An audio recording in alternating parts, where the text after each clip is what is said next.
but we are a temple of God, right? We just celebrated the entrance into the temple of the Most Holy Theotokos, as that in my previous video from this past week, November 21st. Check that out if you haven't, as we see that temple connection. Well, again, through baptism, we have become a temple of God, a dwelling place of God, a habitation of God, as we see in verse 22. The word habitation is used. A place where God dwells.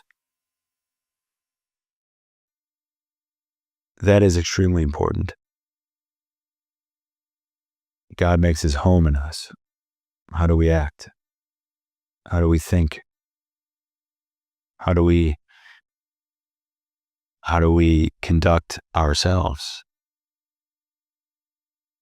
All right, with all that being the case, I want to move on to the Gospel of Luke chapter 8, 41 through 56. There's so much to discuss here, and something popped up to me in my head when I was reading that we have Jairus, who was a ruler of the synagogue.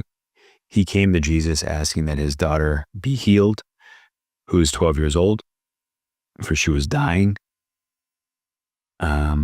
But Jesus was surrounded by the multitudes of the people.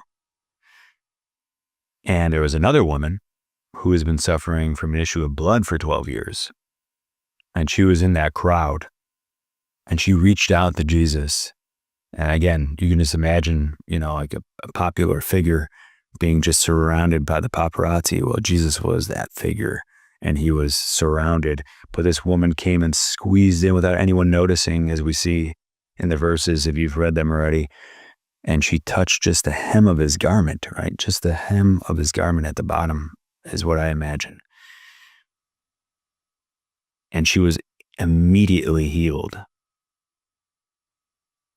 And something I wanted to point out was verse 46 was, the word here is virtue, right? For the Greek, dunamia, which comes from, which is in English power, but you can use virtue as well.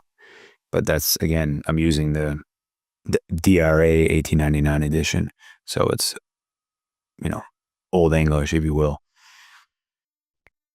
It's public domain. And so the interesting here is Jesus said, somebody hath touched me, for I know that virtue is gone out from me. Again, power has gone out from me.